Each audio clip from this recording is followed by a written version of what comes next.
Hello, everybody, and welcome to One at a Time, lads. Sorry it's been a while since the last episode, but I'm back now. I'm Zach, and I'm here with Jesse, who some of you guys might remember from episode 2. Hello. And in this video, I am playing my miners. And I've got Brewers. Alright, let's get started. So, this was the second time we've actually played this matchup. Which, in general, playing goal-scoring teams, I tend not to like to see Brewers across the table from me these days. The resilience spam can really mess my day up. Yeah, they've got a decent... I think if you're good at killing the ball, you're good into scoring teams. Yeah, and I got a pretty good set of cards here. The numbers weren't the best, but I like the effects. Get back in there, obviously great with them. Fullback, I don't like with a lot of teams, but I actually really like with them. The places allow them to actually get that charge within 8 inches of the board edge a lot. So I like to see that with miners. And you had a pretty good spread of numbers, at least. Yeah, some of the... I grabbed Dig Deep because I figured he'd be scoring on me. Seize is always good for offensive or defensive, and it's a 7, so... Yeah. I'm never able to get any use out of kick them while they're down. I was figuring that if I'm way up on momentum, the last time I played minors against you, I won the turn every time. So, if I'm up a decent amount, I can play a 2, and, it turns really anybody into a pretty good damage dealer once you're on the ground. Makes Spigot pretty crazy. Oh, yeah, he just demolishes everything. Here's our usual standard way of swapping table sides when we've already got our stuff out. Just move the terrain around. It's a lot easier. Yeah, I find that -1 influence is just one of the big things. That's true. Yeah. So you're playing Esters and Quaff here. And I've obviously got Shaft and Digger. Yep. And starting with my normal of Spigot, Decimate, Hooper. Did you take Hooper here? No, you didn't take Hooper in this game. I didn't take Hooper. I took Pint Pot, I think. Mm-hmm. Yeah. Yeah, because you ended up with Pint Pot and Mash as your last two. Yeah. And I left... I pretty much just took the base miners box. I had tried Salvo into Brewers the last time that we played, and while the ranged resilience popping is nice, I find that I never really just have the momentum to fuel him to really be able to do what I want. So I figured Fuse might be better in that spot against Brewers for breaking up scrums and just getting people away from Esther's little 4-inch aura. And just generally disrupting the kind of tight positioning that an Esther's list can sometimes demand. Yeah. And I ended up, like Zach said, I ended up going with Pint Pot here to try to have as much resilience as I could to try and kill the ball on them, just make it really tough for him to get the ball. Because I realized from last time we played that, the ball isn't safe anywhere. And so just, I guess, trying to move it around and maybe concussion could help a little bit if I could hit it. Yeah. Spade with 3 influence is certainly less scary than one with 4. And you are kicking here. Yes, we did kind of brush by that. Yeah, I won the roll, chose to kick, and chose to flip sides so that I had the fast ground on my side and the barrier to kick, the obstacle to kick into on the near side of the table. Mm-hmm.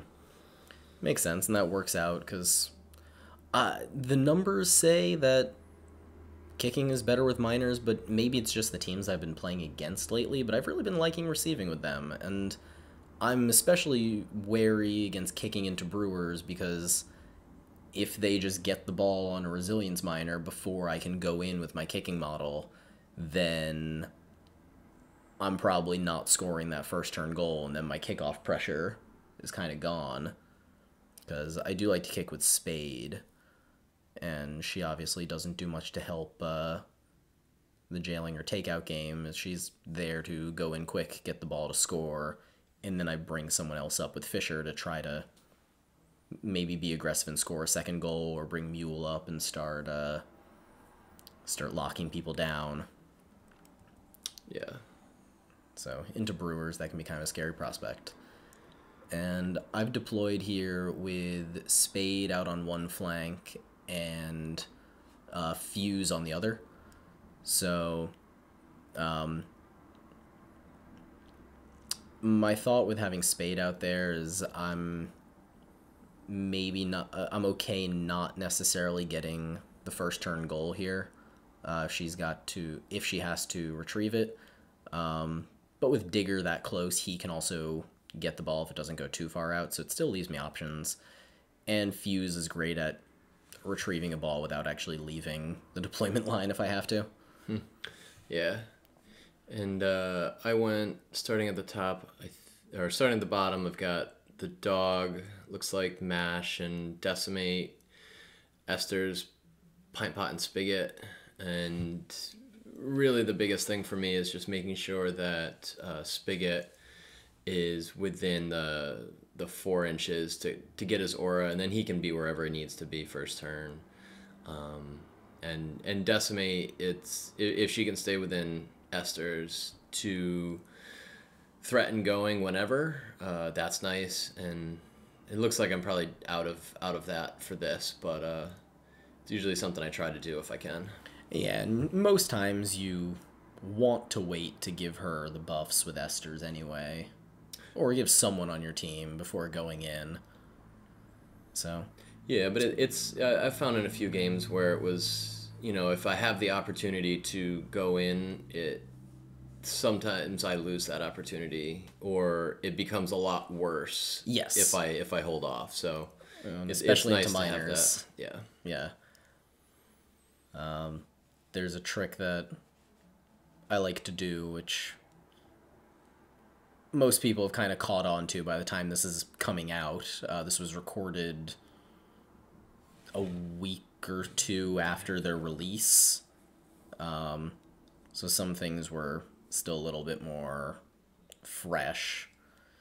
But when receiving with them, being able to throw Mule upfield and threaten the kicker, either to bring them deep into my lines where they're not going to be able to get buffed by their team and into a bunch of gang ups where they can't really do much, or to lock down, if I'm able to secret tunnel into them, lock down, knock down, throw them away, and then just jog back to help invalidate. It's hard to really invalidate a kicking model in an Esther's team, though, when I'm doing -4 movement and you're just putting +4 back on them.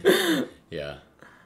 And if you threw Decimate back towards me, really all that does is give me one less momentum, as I have to spend the heroic myself instead of getting it for free. So it's not... if you're going to play the join the brew crew and jail the model style that I've been playing, then it's not too bad if you pull Decimate out of position. It's an inconvenience. Yeah, but you've got other people who can do the job. All right, so the kickoff goes and scatters right into that nice little obstruction, which is pretty good for you. Mule is a little bit further than 6 inches from the ball, so Fuse can't just kick it to him without moving. So Fuse goes, snaps the ball, and comes back a bit, and makes his 4-die kick to Mule. And I missed the kick. First pass, and I could have easily just dropped the ball with his ability to kick from space and been in tap-in, and then made the kick. So he's still able to snap it, but not having momentum first activation is always a little bit scary. Yeah, and here's that opportunity where if it was worth going in with Decimate to pull Fuse back, then there's that opportunity. But with Mule still able to go and Fisher, it's, they can mess that entire scrum up. Yeah, definitely not worth it at this point. And me having a momentum really wouldn't have changed anything there because Fuse is only 1 inch melee. No, yeah. So there's nothing I could actually do to interact. I think you're deciding whether to go with Mule or whether to wait for Fisher to drag him up further. Yeah, it looks like I'm going for it, and then saving You're Coming With Me for Shaft, possibly threaten a goal there. But I do pass over to Fisher and then jog up to Decimate. I don't know why I did this. I think I probably felt like I just need to get the ball somewhere safe. I was worried about you taking it and kicking it back to your team, which I probably shouldn't have been worried about. That really wouldn't have been that big a deal. Yeah, it would be an inconvenience for you. I think the other thing with this is you're throwing just Mule in my face.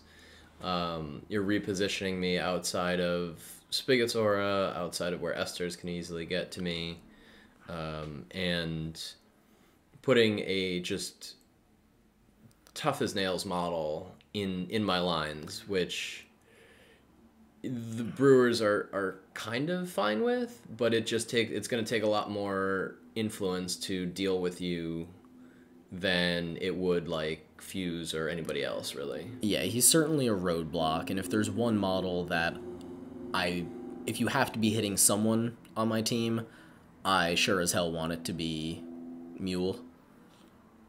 It makes my life a lot easier. So yeah, I did bring him over there, or bring Decimate over there away from everyone else, but Mule is kind of sitting there with his ass in the wind right now. I felt a little bit more okay doing that, given that you didn't have Hooper. Yeah. And that Spigot had already activated. So, Pint Pot, I'm okay tanking some attacks with him. Yeah, and I'm just worried about what Shaft can do in terms of pushing me around and between Shaft and Fisher, just moving me around and shoving Decimate off the board. Yeah, if they were a little closer, that might be a factor, but she's more than 4 inches away, so even if I hit a lodestone on, or even if I lodestoned on, well, that's gotta be an enemy model, so even if you got someone over there to lodestone for 2 inches, I would still have to actually hit her probably 3 times. His double push is pretty high on the book, so, plus they're just far away. And I only had something like 3 influence on him.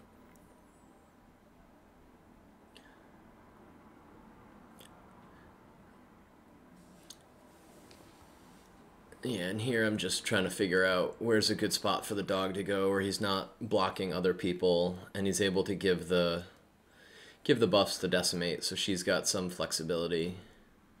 Yeah, the second win certainly helps you get her back out of there into safety when all is said and done. Yep, and the few games I've played with Stave, with new Stave as well, I've found that he gets second wind instead, so Decimate is a little bit less vulnerable than Stave to have her close up, so yeah, 1 higher defense certainly makes a difference. Stave gets to be the little mobile tank, walk up, throw a barrel, walk back. Yeah, yep. Yeah, so we brought Shaft up. He's potentially threatening the ball if you put it somewhere silly after Spade goes and scores, if I decide to do it in that order. And Spade comes up, there's no one remotely threatening her, so yeah, and this is something that I've noticed with the way that I play Brewers a lot of times is I'll push the corner, the edge of the pitch, makes Decimate and Stave a little bit more potentially deadly, but I'm giving up half the field and oftentimes just giving up a goal first turn. I realize it's going to happen. There's not much I can do to stop it. I don't have, without Friday on there, I don't have anybody who can reach out and threaten the ball. So yeah, most of the time that's a trade they're probably okay making, though. You give up 4 points, but you get someone in your lines. You get control of the ball. Just scary against minors. But minors are scary. Yeah, and here I'm going with Decimate. Trying to bring Fuse in as well. Since I know he's a lot more vulnerable than Mule is, and I'd rather beat on him than on Mule if I have the opportunity to. Yeah, and even then, he's still a 4-1, 16 boxes. They made these guys able to take a punch. Probably too able to take a punch. Yeah, they're pretty good. There's the stagger. So she's now hitting at a 3-0. Just bringing him into my lines again. Maybe would have made more sense to focus on Mule and just get the momentum and get the damage on him. But having two of the miners who have already gone sitting surrounded by Brewers is not horrible. Yeah, especially if you can get them grouped up for Pine Pot to come in and smash face.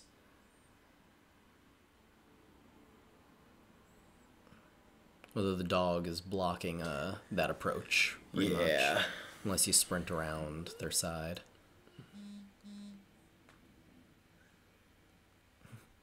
Yeah, always have my eye on the ring out game with these guys.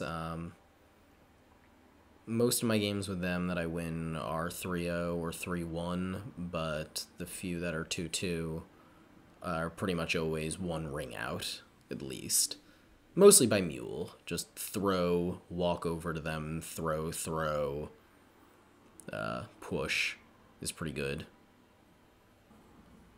Yeah, so I make sure to get within an inch of Decimate, so that if I whiff the knockdown on 3 with a friend, I can always push her base to base with me and be pretty safe from the counter. Although given the position of Fuse's base, I don't know if I could have actually done that, but I got the knockdown. Yeah, and at the first attack, I had plenty of momentum that I wasn't worried about. I figured I'd counter just in case. Mm-hmm. Force the knockdown. Yeah. Force the knockdown, and if you whiff, I can disengage you and potentially make you lose some of your momentum. Yeah, and here I was able to get a lodestone off of her and break up that scrum, and Spigot happened to be right in there, so I was able to push him right directly in front of Esther's, which certainly helped disrupt your movement plans a little bit and get rid of the gang ups you had engineered. Yeah. Lodestone is a really versatile play. There's a point later in the game where I use it in at least what I think is a pretty creative way, and it allows for a lot of sort of out of the box stuff. I'm a big fan of that play.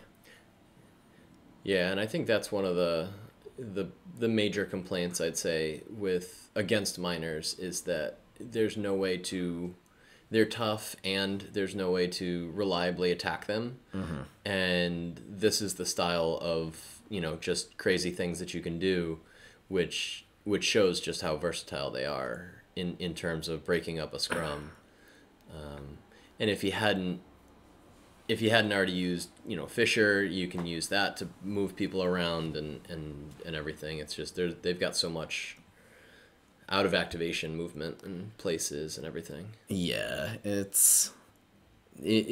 pains me to say it as a minors player, but they probably made them a little bit too good. I don't think the changes that they would need to make are major. I think probably looking at Fisher and maybe Mule are really the big offenders. You're Coming With Me being able to be used on Shaft's legendary turn is kind of crazy that it's not just during her activation. And -4/-4 movement. Like, I thought they learned their lesson about that with Gut and String when they changed that. It's nice to finally be on the handing out side of that for once, but still, -4/-4 is a lot. Yeah, it is. And here I went with Esther's, and like Zach said, put Spigot right in front of me, which made it so that she couldn't really reach anybody. If I have the extra influence, I'll usually throw a fourth on her. And if the scrum has started and people don't need the movement, then she has the potential to go in and just throw a few random attacks in. In this case, she tooled up and gave Pint Pot some speed to get him up into Mule this turn. Yeah, and with the speed buff and being next to Spigot, he should be able to get into Mule and Fisher, which I believe he does. Yeah, and I was just seeing if, and I did. I blocked myself a little bit with Mash. I could have charged in, not ideal, but at least makes him, makes it able to use his influence in a semi-productive way. Yeah, so Pine Pot's up there where he wants to be, in between people and doing condition damage to Mule and not just direct damage. Yeah. Yeah. Man, resilience for a heroic is pretty great. Yeah, I put that up just to discourage the counterattack. Yeah, which you almost lured out of me before I remembered that you put that up. Just because Mule's counterattack is so potentially devastating. And then just do a little bit of damage, move him into more crowd outs. Generate momentum. Yeah, really just generating momentum and doing as much damage as I can without killing him. I don't think you really have to worry about that. No, that's true. Yeah, reanimate, tough hide. Tooled up cuts through the tough hide, which is nice, but It I guess it'd be more of not hitting the reanimate to keep you knocked down and make it as easy as possible to take you out the next turn. yeah, absolutely. And Pint Pot's nice here for handing out some damage, especially the smashing face when he's tooled up. But also Hooper would have been able to go through Mule a lot more efficiently. Pint Pot really shines under Tapper's aura.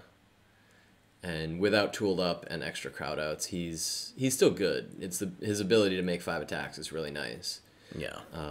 It's just he can only do that twice. So He can use 3 beer tokens per turn. yeah. So we could theoretically make 6 attacks in a turn, right? Does he influence cap 3? He's a 2/2. Oh, he's 2/2. Yeah. Okay. That makes sense.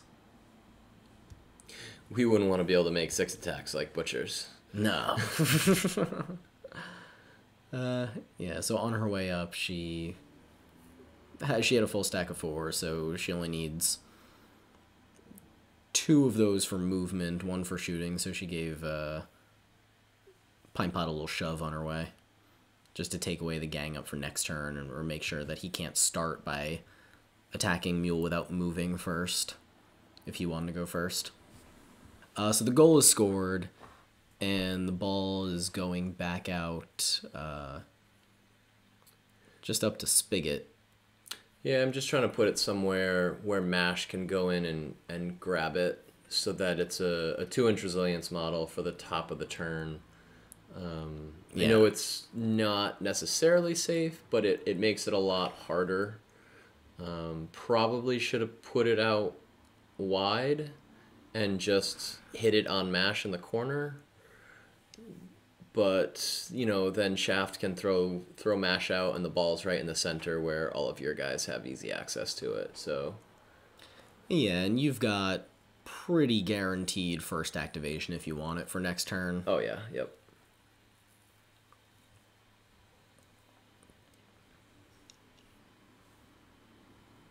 Yeah, and you brought Mule up far enough that you're able to wail on me a little bit more and just generate some more momentum.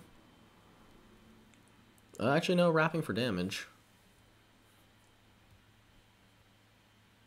Yeah, so after the bleed at the top of the turn, he'll be sitting on 1 health. Yeah, it was one or two health, yeah. Yeah, it'll be 1, so then 1 hit will pop his reanimate, and then 1 or 2 more will kill him. Yeah, and this might have been a potential... If he didn't have reanimate, this might be a good time to use the kick him while they're down.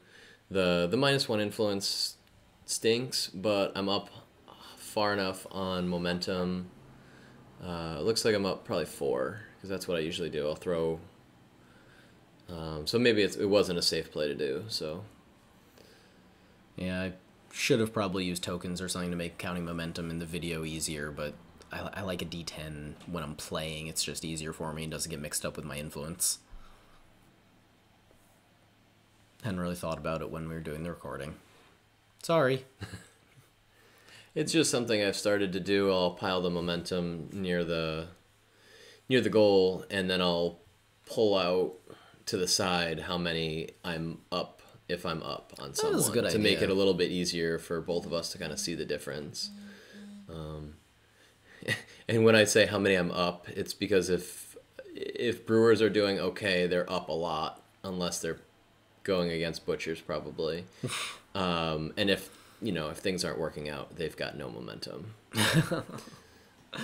Yeah, playing Esters means you pretty much always have at least some momentum because you're not spending it on heroics. True. It is such a different mindset to have that free heroic near her than with Tapper, where you have to really think about your momentum more. Let's see, what game plans did we play? I think I heard stick to the plan and go for the knees. I don't remember. That's what it sounded like we said. And it's hard to zoom in and tell. Professional video making here, folks. Well, I left the card up there, so the way I play, that usually means it's something that I'm not likely to use. So maybe it was the showboating one, or if you scored a goal, I get momentum. I don't remember, unfortunately, but I did go first. Yeah, you may have played stick to the plan, which is which one is that? Yeah, it's the showboating one. Right, there's an influence there. What? Where? There's on Esters. Yep. Yeah, so I played stick to the plan, the showboating one. I left an influence on Esters. So I was down the 1 influence. Went with a 5, so that made it, no matter what Zach played, I was able to go first. And I didn't put out attack token, so I didn't play go for the knees. I don't think I had go for the knees. What did I play? Oh, you know what I think I played? I think I played the one where you reallocate the influence. Right. Yeah, just in case you whiffed and didn't kill Mule, so I'd be able to move his influence to someone who can use it. Or if you whiffed, he'd be able to do something. If not, I don't lose the influence. Right. Yeah.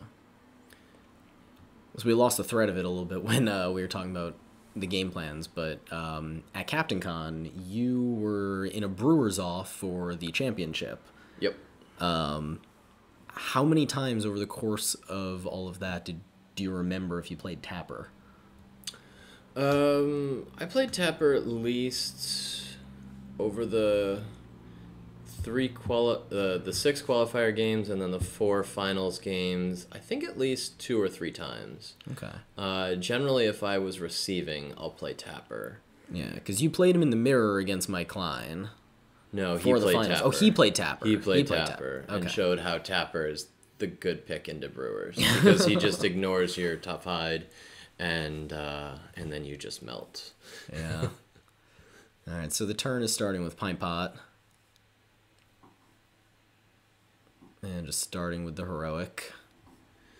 Yep. Yeah, just starting with the heroic, which will do the 2 damage, which is enough to take him out. Well, or Triggers triggers resilience. Triggers reanimate, yeah. Yeah, reanimate, and then puts it back on puts the damage and bleed back on Fisher again. Yeah. We're trying to figure out here about what the timing is with the damage and the bleed, of whether it like reapplies the bleed before the damage or whether you get to choose, and whether reanimate takes it off. We decided that since you would normally get to choose the order of those, it would apply the damage first, trigger, reanimate, and then he bleeds again.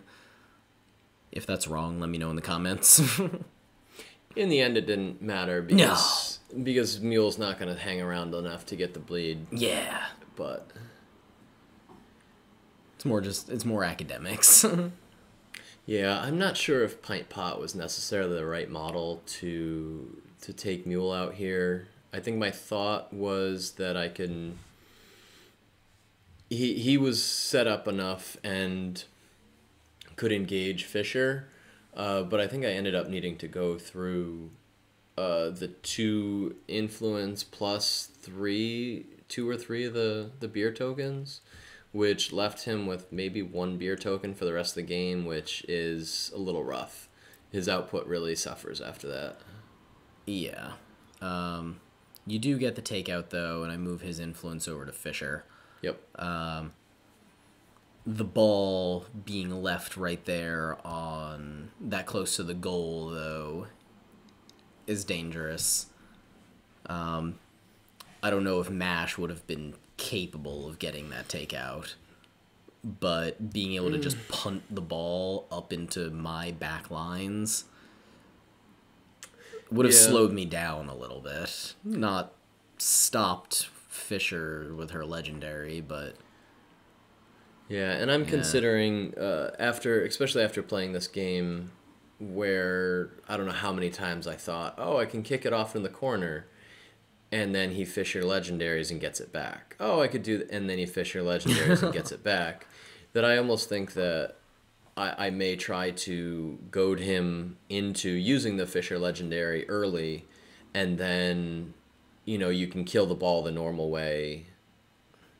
Yeah. After that distance, especially without salvo to tether ball it, or if Fuse isn't nearby to kick it from distance. Yeah, this was a bit greedy. I think going with Shaft to try to get the ball.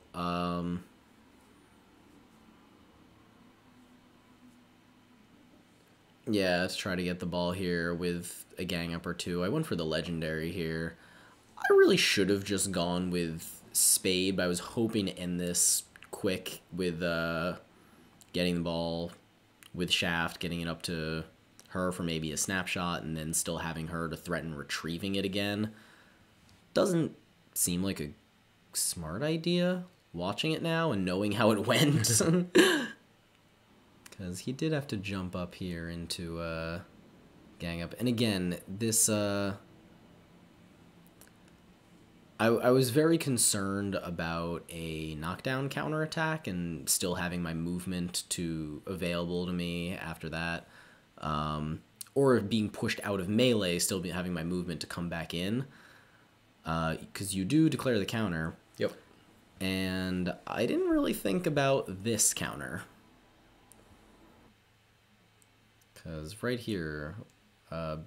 yeah, so I was able to get, must have been 2 to get the tackle push, moved him into 2 more crowd outs? 2 more, yeah. Yeah, so he was minus 3 dice. Yeah. Yeah, if I had... so that basically means I don't have enough influence to tackle the ball, pass it, and hard by a lodestone, because with this many or with this many crowd outs, I can't hit the lodestone off my playbook. So that means I can't really disengage myself at this point, and can't risk the knockdown from Esther's and Quaff. Or more accurately, can't go anywhere that would be useful for me risking that. It would be, I'd still be too far away from Spade. So this was really just a poorly planned move. Could you have used hard bought the lodestone to get all the counterattacks, get all the gang ups off? Yeah, but then I don't have enough influence to tackle and pass the ball. That's Yeah. the problem, yeah. Yeah, because just with the positioning, with me just at an inch of Esther's, moving even that little bit would cause me to take the parting blow. So maybe I should have done that. Well, no, because I would have gotten knocked down before I actually hit that point if I did that first. God, what a waste of the legendary. And this is you hitting Pint Pot, maybe? Or the dog? No, Pushing the dog away? it was the dog. I was going to try to push the dog away, and I whiffed.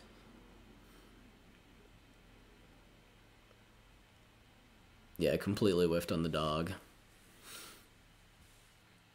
You get 3 inches of push there. Yeah, that was a good counterattack. A lot of gang ups and stuff.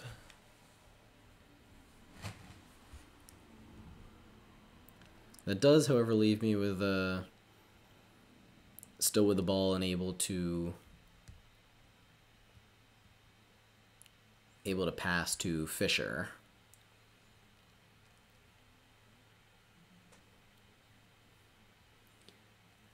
Yeah, I had the opportunity to take the ball.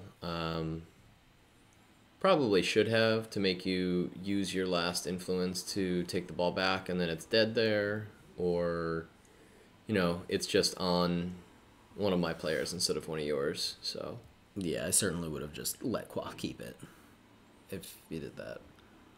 But I do miss the kick to Fisher because I'm down to 1 die because of Esther's and Pine Pot bonus time back up to 2, but still miss. And it somehow lands in a place where it's actually a clear ball path and sitting on the ground right there. yep. Which, with that many models around, is just kind of ridiculous. Yeah, if you tried to do that, then you would have completely failed. But But dumb luck saves the day. and this really, I guess, puts the initiative on me to go and do something with the ball.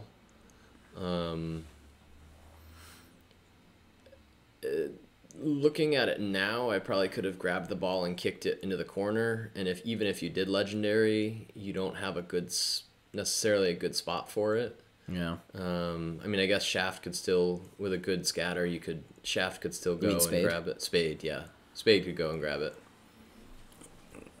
If I were to legendary at this point, I would hopefully be able to get in range of it with just my secret tunnel, because then if I'm able to get it just near Fisher, she can get the ball in her advance and get it to Spade. Yeah. Yeah, but no, you're not going to give me that chance. Smartly. Yeah, I really should have just gone with Spade there. I honestly couldn't tell you why I didn't at this point. It's over a week out from recording this. And I'm sure I had some sort of half-witted plan. Well, like you said, you were hoping to end the game quickly, and if Spade went, then it really puts it on Shaft to be the one to grab the ball off me the next time and do something with it. Now you at least still have your really good striker. Yeah, and having a little bit more experience now with them than when we played this as well. Grim Vengeance was over the weekend where I played them. That still would have been okay. I could have just gone with Fisher, knocked some people down, sat her next to Shaft, so that he could then legendary and actually get a lot of movement. All right, and Esther's now has the ball.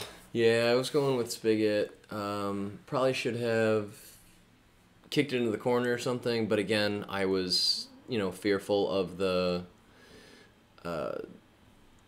the Fisher's legendary, so I figured I'd put it on Esther's. That at least makes it so he's got to burn at least one more attack to get it off of her. By that point, Pint Pot still has his resilience up, so she could maybe put it on him. Decimate hasn't gone. She's sort of near the outside with some influence. Yeah, you've still got a lot of options here. Yeah. Despite all the stuff that's been done this turn, it's really only been 3 activations. And I really would have. I was looking for the opportunity the whole time to get it to decimate and surf somebody back and score. Mm-hmm.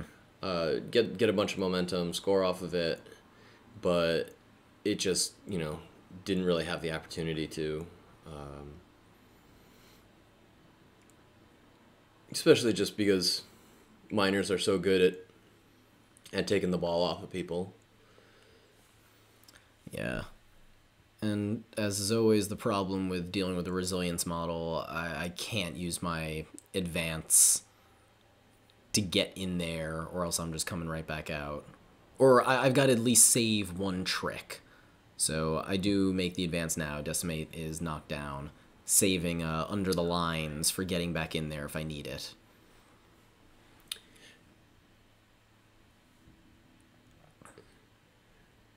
And I mean, Esther's has a good counterattack with friends, but she's down a dice, so she's got to hit everything on a 4-1 to get the tackle double push, which would be amazing, but it's just not going to happen. Yeah, well, you didn't declare the counter on the first attack. You waited till I made my second attack to get the ball, because he only had 3 influence. Yeah.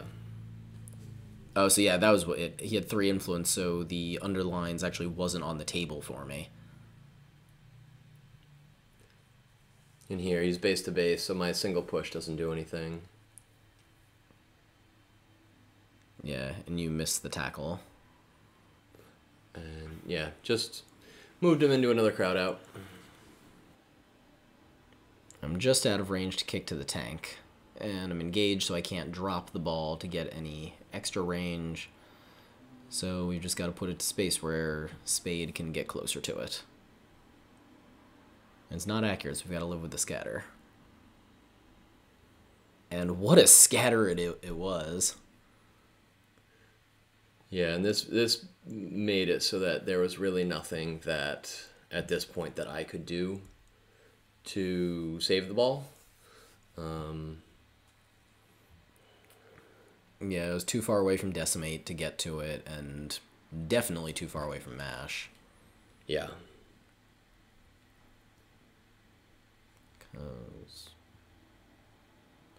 Well, let's see. If Decimate had her heroic up, she could smack Fuse for 1, get the push, dodge 2 inches, then acrobatics, then sprint 7, so she would go 11, threaten 12 inches of getting the ball.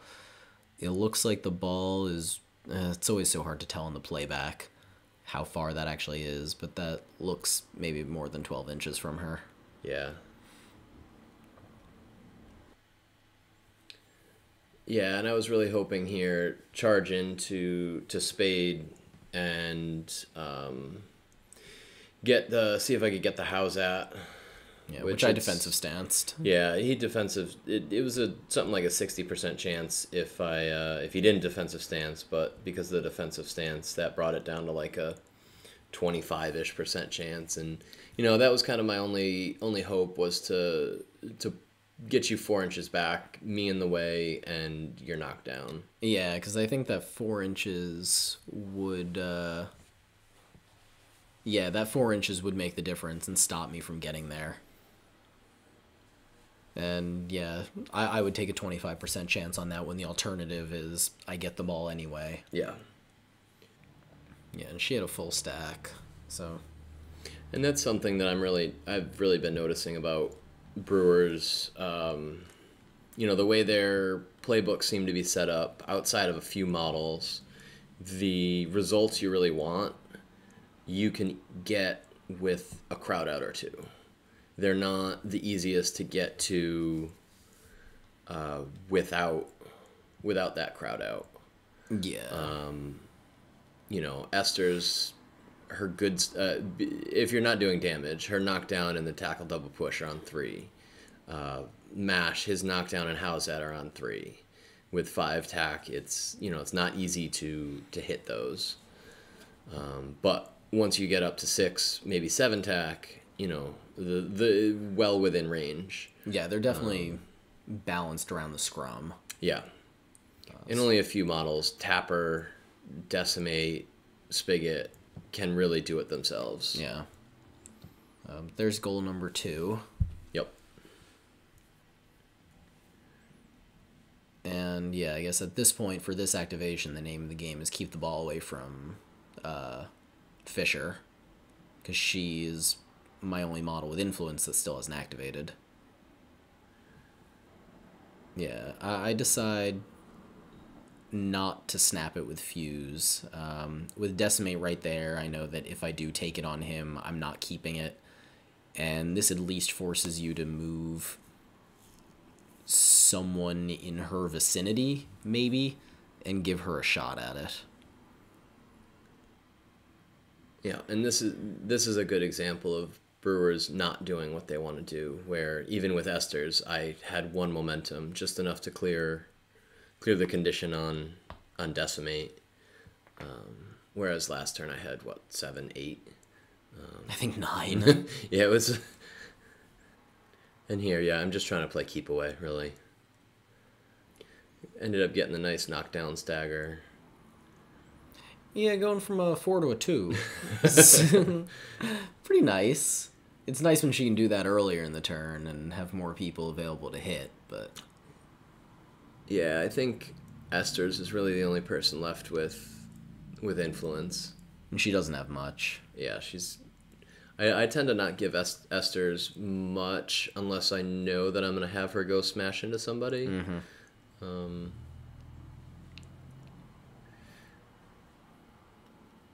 Yeah, post turn 1, unless she's getting you a takeout, it can be hard to find time for those buffs. Yeah. I find that a lot of times with Brewers, if I'm able to cage someone, kind of like I did here, ideally I have one person go, usually Spigot if he's available, to finish the model off, put up his buff, and then near the end of the turn have someone else set up to have pick me up and maybe tooled up on them to set that up for the next turn too. Yeah, just keep lining them up and doing it again. Yeah. And here I probably should have gone back a little bit towards the edge and a little bit towards Zach's side of the pitch to...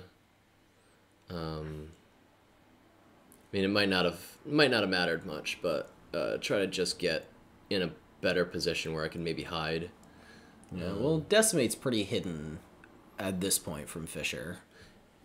From Fisher, yeah. I think I didn't do that as well because I knew Mule was coming back on and I didn't want her thrown to the edge and pushed off as well. Yeah, so I'm not close enough to get to her, or I can't get to her and sinkhole without actually catch her in the sinkhole to pull her in without taking a parting blow from Spigot. And I don't know why I was so concerned about that, considering that the sinkhole gives me the place.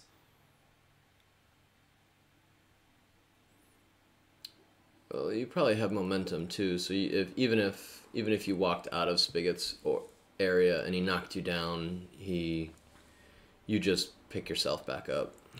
Yeah. I don't know. So what I opt for instead is just teleporting in the middle of people, grinding tracks, and knocking down as many as possible, which a little bit futile when Esther's hasn't gone yet, and can just heroic to pick everyone up. Yeah, but the only issue with that is that, I mean, I think it's set up pretty good to do it because she doesn't have a good way to get over there. Yeah. And if she goes over there to do that, she's beating on someone other than Fuse.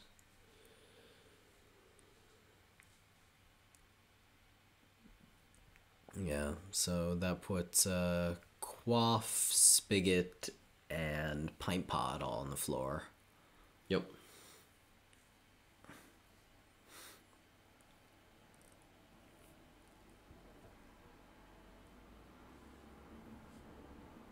Yeah, so I take the momentous double push on that attack and Spigot, just get him even farther away from Esther's.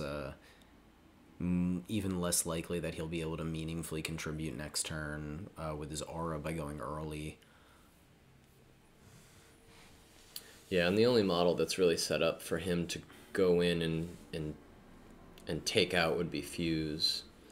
And he could do that, but then again, that is leaving the ball on Decimate, who doesn't really have any protections besides a counterattack.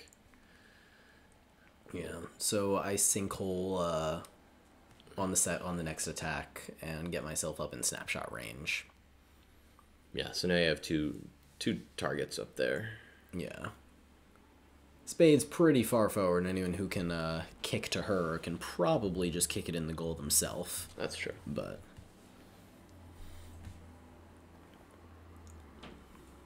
yeah, no, you have Esther's left, and I have the mole. Yeah, so here she's going after Shaft. Probably thinking just push him out of the way so that I can walk through there. But we'll see. Yeah, just getting him out of the way so that I can move in there. Yeah, if he didn't push Spigot further out, Spigot's knockdown would have been cleared too. Mm-hmm. And I'm just going one more into Shaft, see if I can get some more momentum. And rolled pretty well on that one, so I was able to get the knockdown. Yeah. He's a 3-1, so Yeah, that's true. should be able to.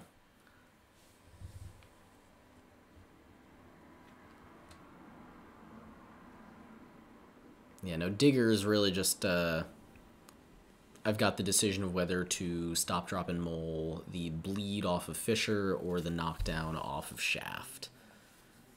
And we go with the bleed off Fisher, and then retreat him back a little bit. Yeah, and then it's just the dog left to go. Yep. And does he have any influence on him? No, I don't put influence on Quaff a lot of times unless I have something where I think I'll need a second wind, or I'll sometimes use him with the one where you can charge for one near the edge. Yeah. It's a reliable 3 to 4 inches of push.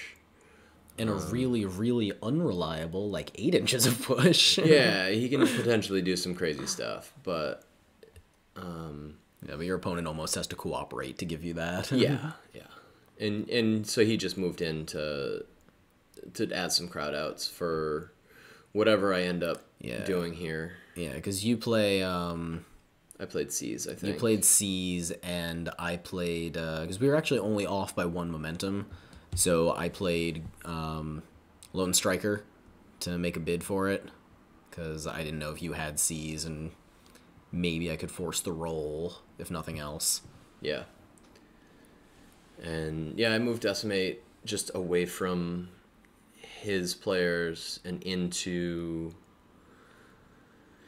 engaging both Shaft and Fuse. Threaten both models. I mean, Shaft's at full now. health at this point. He's at full health, but he has Yeah. crowded out 4 times. Yes, but that is behind my decision to go and save Fuse. Yeah. And I think Esther's is probably the only one who could take Shaft out right now with that many crowd outs, but that then leaves Decimate with the ball in a vulnerable position. Yeah. Yeah, because we just checked, and I think you were in range of Shaft charging, or not Shaft, Spade charging in and taking the ball. Yeah. If you went first with Esters. Although, if you had done that, you could have maybe just moved Esters in front of Decimate.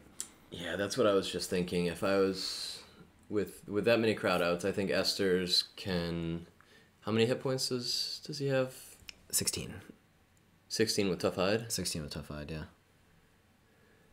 He's knocked down, so he's a 2-1. Yeah, she could do that. And if she wraps, she tools herself up, and she's got 5 attacks left. It's pretty reliable to, I think, to get that on a 2-1 since you're knocked down. So I probably could have taken you out and, yeah, gotten in the way there, maybe. Yeah. If you just stand right in front of her, then you block line of sight, and I can't charge you. And I get a little bit gun shy with Mule in case you decide to just go push him back off the board with Decimate. Which, if you left Mule there, it would have been potentially really fun, really good to do. Yeah, especially because you then could have just pushed the ball into my deployment zone and still generated points with that activation. And I've got no one who can actually retrieve it from there. Yeah. I think the only issue with that plan was I would have needed you to stay within 6 inches of the edge. Yeah. Because I probably would have needed an influence to acrobatics back in after you threw me out. Because I don't think there's a way that I can avoid your counterattack because 1-inch melee. Oh, he is 1-inch melee. That's right.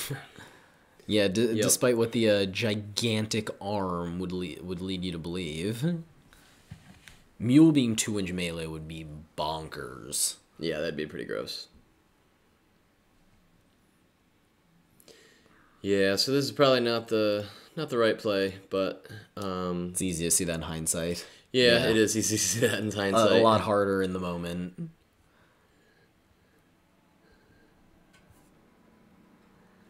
Yeah, without tooled up, really can't chew through him enough. Yeah, the tough hide hurts her a lot because her playbook damage does max at 3.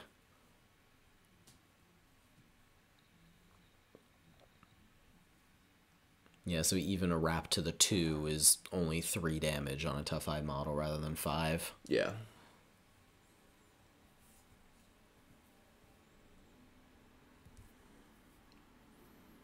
Yeah. So I ended up staggering him, doing the knockdown stagger, and then doing, I think, a damage or a push, maybe to get the momentum. Mm-hmm.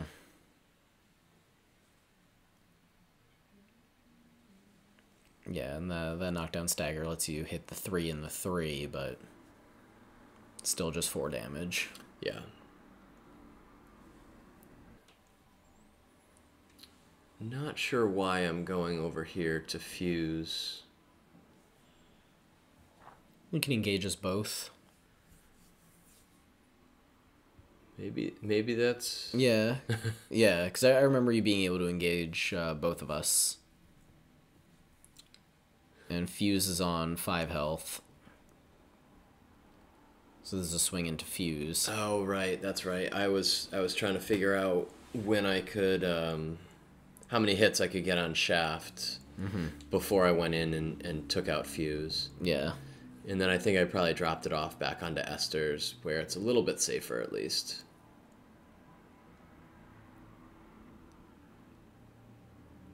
Yeah. Or I guess he must have had less than 5. I thought I heard one of us say 5, but you took him out with 1 hit. Or with 1 attack and no Yeah, games. I could wrap to... If I wrap to 2, I can take you out, but...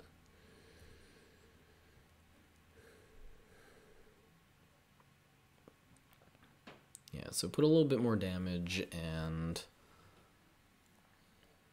on him. Yeah, another hindsight. You moving Fuse there was kind of key because it made it made me have to go back that way if I wanted to go after him. Looking at this again, another hindsight, if I went towards Mule and tried to kick it back into the back left corner where your sticks are, that might have been good, because that's probably too far for Fisher to go get it.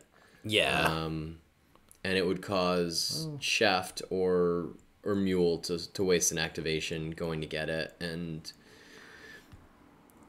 depending on where it ended up, maybe it would be dead back there, or you'd have to kick it to space to try and get it to your guys, and it'd give me another opportunity to grab it back. Yeah, I might have to try to get it to the mole, because I think with 3 influence, so a sprint and a sinkhole, I think in the 10-inch legendary, she might be able to get it with the legendary, but then I've got no one to retrieve it with. Right. I'm basically throwing it just right back at you. So I do go with Shaft here, and he's got 5 influence on him. I didn't give him a full stack. So every one of these attacks counts, because I know I need 2 to get it off Esther's, but I can't do that yet while we're still within 1 inch and you've got the counterattack available. So I throw the attack at Pint Pot, and here I'm just looking for that 1 hit to push him out, because we're not quite base to base. Yep, and you're only down one dice, because you placed outside of all the crowd outs.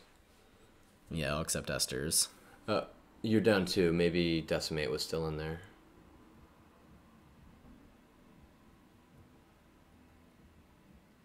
No, I'm only down 1. I got 4 hits. That's where the 2 damage pushes. That's what I took. Okay. Yeah, so this here is that lodestone I was talking about. Spigot out of 2-1. And I bonus time it to really just make sure I hit that. Which is a good thing I did.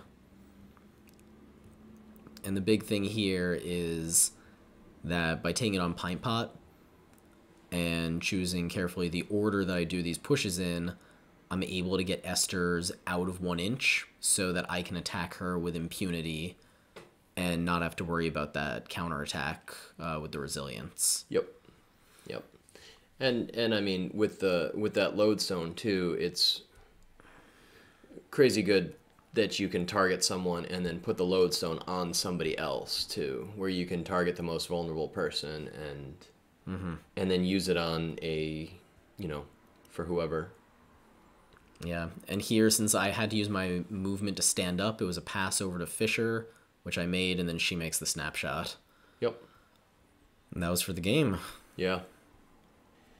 Yeah, playing against minors, I think you said this, I forget about which team it was, maybe it was Navigators. Playing against them is like running downhill and hoping you don't trip. I had said that about Butchers. Okay, about actually, Butchers. Yeah. But it does feel kind of the same. It feels the same way, because you really have to...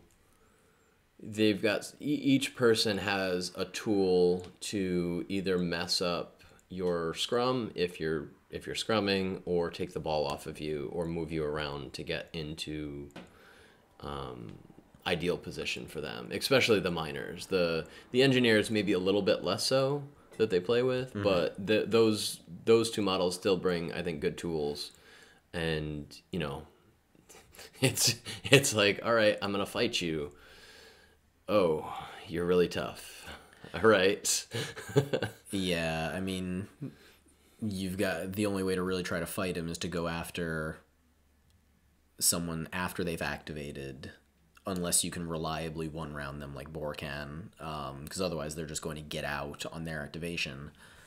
And having to pretty much every activation be conscious of not only spending your influence on making your attacks and doing your repositions, but keeping the ball safe, because I probably have another model that can threaten it if it's early enough in the turn that there's models that haven't activated. I'm pretty much always presenting at least 2, often 3, like, real credible threats at the ball. Yeah. which seems really tough to deal with. Yeah, I almost, thinking about it, I wonder if it might make sense in the future to potentially receive with them, and whoever gets the ball either kicks it in the corner or just holds onto it in the corner and make you come after me. Yeah. Pretty much knowing if I kick it in the corner, you're giving up your legendary early, and you've got one player downfield. Okay. Or just make you come to the corner and deal with that while theoretically I'm setting up a scrum somewhere else. I think that's probably what you want to try to do. Especially since most times I usually only give Fisher, if I'm kicking, I don't often give Fisher any influence. I probably should, because even if you go drop it off in the corner, she can maybe get to it with 3 for a sprint and a place. But let's see, because she can move, her maximum movement is about 4 inches with Secret Tunnel, about 4 more inches with Sinkhole, another 5 for a sprint, so that's 13 inches, and then she threatens 10 with the Legendary. So she spends 3 influence. She can probably get to Legendary, but yes, then you have taken my Legendary off the table for the rest of the game. Yeah. I've moved her pretty far upfield and probably into your threat. Yeah. And if I don't allocate that much to her before that, then it's not really on the table for turn 1. Yeah. Yeah. And even, if you've got 3, putting it behind my goal line even I don't think is a huge deal, because I'm not going to go into you early. I'm not going to use the ball to get momentum, and it just makes you come up field as far as possible. Yeah. I mean, it doesn't feel good. Like, it doesn't feel like how I want to play. But yeah, it's going to be interesting. So, I mean, as of the time of recording this, Miners are sitting at the highest recorded win rate since Longshanks has started recording win rates. Yeah, it's up there with Thresher, I think, when he first came out. It's above. It's a few percentage points above, which, like, yes, once the new shiny syndrome wears off, I think it'll probably drop to below Thresher, but not that far below. Release Thresher, obviously. They are still a team that probably warrants another look. I think so. Forged. It feels good to finally be on the playing end of one of these teams. I've been on the receiving end far too often. And I feel good that I grabbed these guys before I knew that they were. Yeah, you've been excited about them for a while. I have, but I'm certainly going to be sticking with them for a while. My plan is to play pretty much purely them, at least through Howzat. Although, depending on what Rivet looks like, we'll see. I might be pulled back to my first love. Definitely for casual games, I'm going to be playing a lot of Engineers at the shop. So, but yeah, they are, as far as things I would have done differently in this game, that whole debacle with Shaft turn 2, yeah. I definitely would have just gone with Spade and then tried to set up Shaft for actually getting the getting that third goal, see if I could close out that turn. Because that was just riddled with poor decision making. I tend to get a little bit of tunnel vision on one possible negative result of a counterattack and being prepared to mitigate that. And just it was right there, but somehow didn't see you just pushing me in testers. Yeah, and I didn't see it initially either, since I pushed him out, and then I realized that didn't do anything, and just trying to reduce the effectiveness of his next attacks. Realizing that if he's going to do anything again, he's got to tackle push on 1, so he can still reliably do it, but it makes it a little harder. makes him spend more influence on stuff to mess with the scrum if he really wants to. Just makes it more difficult, I guess. Yeah. And nullifies the effect of him still having his advance remaining, really, since he can't go away from Esther's. So yeah, that's do you have any more thoughts about this game? Or No, just, I mean, the stuff that we talked about, a couple of the different activations that I probably should have done something a little bit different. Probably should have tried to focus on Fuse and take him out turn 2 instead of Mule, and just leave Mule on 1. And, he's vulnerable to, if I counterattack him, can do 2 damage to make him proc reanimate, make him heal him.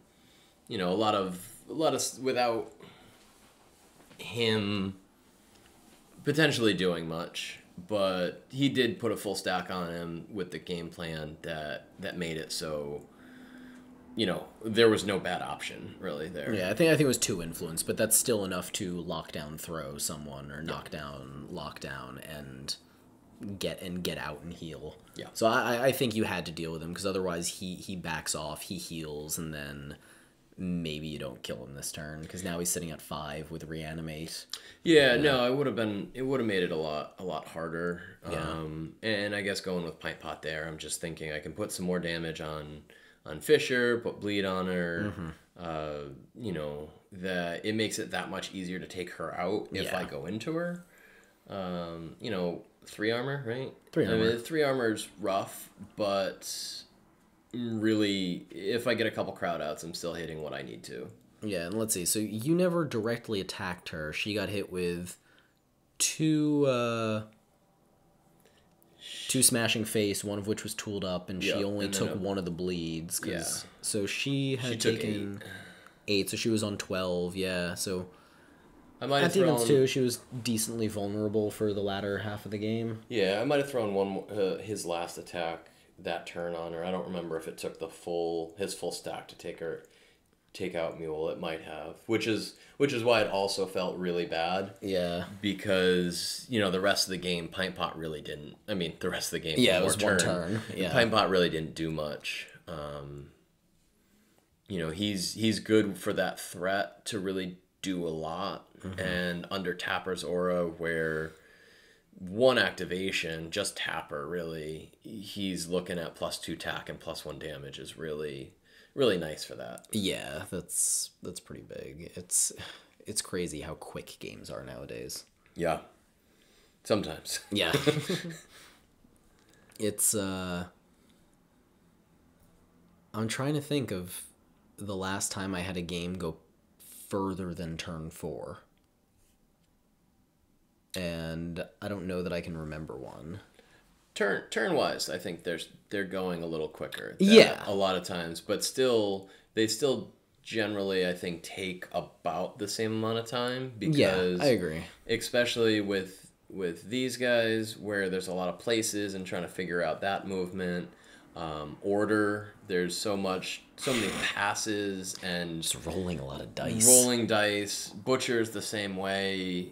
There's so much dice rolling and figuring out what damage you're doing that it really drains the clock. And you're playing fast, but it still puts clock pressure on you, just the amount of time that you're rolling dice, selecting what you want, picking it back up, doing it again, and counting how many times you wrap. Yeah. Yeah, well, thanks for joining me, Jesse. Yeah, thanks. I do have a couple of events to shout out. On April 7th, there are 2 events in the Northeast. There's one at Carcosa Club in Brooklyn, and there's another one up in southern Maine. On April 13th, I am running a tournament at the Battle Standard in East Windsor, Connecticut. And on April 20th, Chris Ames is running a tournament at Game On in Warwick, Rhode Island. So if you're anywhere in the Northeast, make sure to check out one or all of those. Yeah. Should be a good time. It's a good time to be playing Guild Ball. And all right. Thank you, Zach. Yeah, thank you, and have a good night.